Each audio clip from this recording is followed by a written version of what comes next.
गुरुदेव, भागवत प्राप्ति की कामना भी सकाम की श्रेणी में आएगी? किसी भी चीज की प्राप्ति की कामना सकाम श्रेणी में ही आती है। एक परिधि के बाद, एक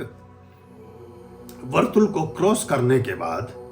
ईश्वर के दर्शन की अभीप्सा भी एक इच्छा है, वो भी नहीं रखनी चाहिए। सच्चे और बड़े साधक सब परमात्मा पर ही छोड़ देते हैं। तुम्हारा मन हो तो दर्शन दो,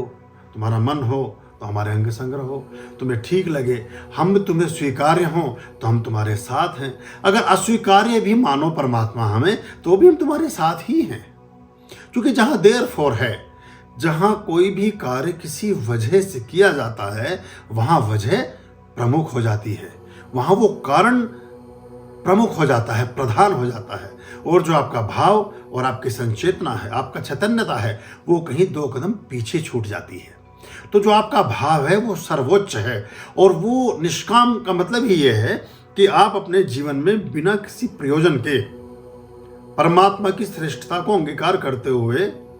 उसके निमित्त और अपने जीवन की श्रेष्ठता के निमित्त, जिसमें मन में किसी प्रकार का कोई मालिन्य शेष ना बचता हो, जिस कार्य को करने के बाद किसी से छिपाना ना पड़ता हो, जिस कार्य को करने के बाद किसी को बताने में शर्म अनुभव होती हो, जिस कार्य को करने के साथ साथ आत्मा संकुचित होती हो, जिस कार्य को करने के साथ साथ मन के शांत तालाब में कोई कंकड़ फेंक देता हो, जिस कार्य को करते समय आपके शुद्ध वातायन में, शुद्ध वायुमंडल में किसी प्रकार की दुर्गंध का समावेश हो जाता हो, जिस कार्य को करने से आपको लगता हो कि ये कार्य मैं अपने दिल पर, अपने मन पर, अपनी आत्मा पर, अपने विवेक, अपने व्यवहार, अपने विचार, अपने मस्तिष्क पर पत्थर रखकर किसी के साथ कर रहा हूँ, अप्रियता के साथ कर रहा हूँ,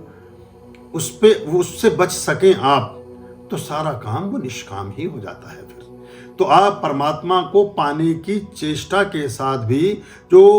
क्रियाएं करते हैं वो भी सचेष्ट होती हैं, सकाम ही होती हैं। आर्याम अभयाम भज रे।